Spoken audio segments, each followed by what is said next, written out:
Po sa ating mga balita, nagbabala si Pangulong Aquino sa mga responsable sa pagsabog sa Mindanao. Sinabi ito ng Pangulo sa kanyang pangunguna sa ika-22 Mindanao Business Conference sa Davao City.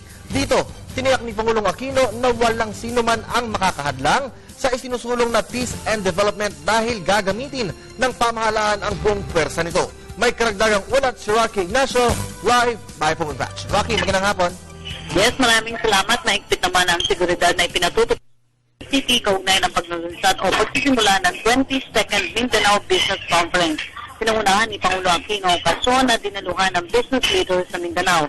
Sa kanyang pagsasalita sa harap ng mga negosyante, nanindigan ng Pangulo na ipagpapatuloy ang mga programa upang tiyakin ang permanenteng kapayapaan at kaunlaran sa Mindanao.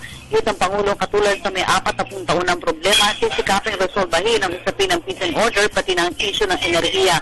Bagamat hindi niya mariresolve overnight, ikinit ang Pangulo na hindi niya hahayaang madiskaril ang maayos sa programa ng gobyerno sa pamagitan ng karahasan. Isa sa tinukoy ng Pangulo na ganap na pagsabog sa Cagayan de Oro City na anyay kagagawan lamang na maliit na sektor. Kaya babala ng Pangulo bukas ang gobyerno sa mga grupo na nais ng kaayusan, subalit handa na maanya ang gobyerno na gamitin ang buong pwersa ng batas sa mga naghahasik ng kaguluhan. Narito ang naging pahayag ni Pangulong Aquino.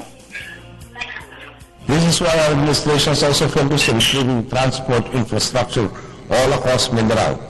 In fact, the DPWH has so far allocated 61.54 billion pesos for road, bridge, and other infrastructure projects in Mindanao. That was for 2011-2013. The good news is, this number will be increasing even more.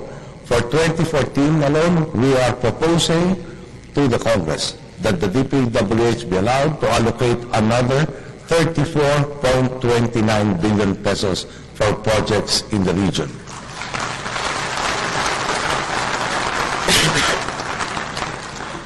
Stress the point, more than half of what has been allocated in the last 3 years. Layunin ng business conference na ilatag na tatalakay yung policy agenda na tutulong para sa pagbalangkas na rekomendasyon na magiging kahandaan ng inter-island region kaugnay ng sinusulong na ASEAN integration sa taong 2015. May tema sa taong ito na One Global Mindanao, Moving Toward ASEAN Business Integration. Kinonsulta dito ang may 250 businessmen at business leaders sa 5 rehiyon ng Mindanao upang talakayin ang iba't ibang concerns.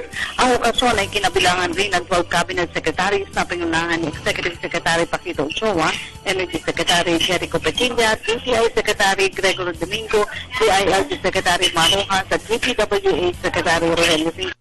Ito ang okasyon na dinaluhan ng pinakamaraming miyembro ng gabinete na patunay lamang sa commitment ng Aquino administration na isulong ang tunay na kaunlaran sa rehiyon. Mahigit 34 na bilyong piso ang inilang pondo ng Aquino administration para sa mga proyekto ng DPWH sa Mindanao sa susunod na taon. Muli, narito ang pahayag ni Pangulong Aquino.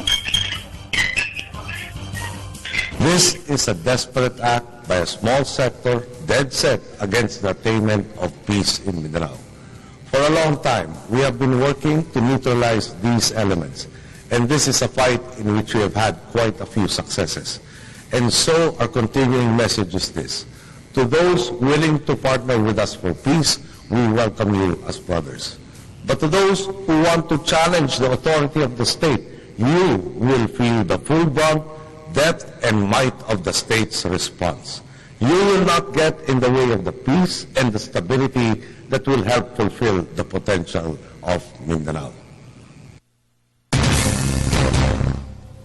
Mapanatili muna ang peace and order sa Mindanao para magtuloy-tuloy ang mga programang pangkaunlaran sa itinusulong na inclusive goals.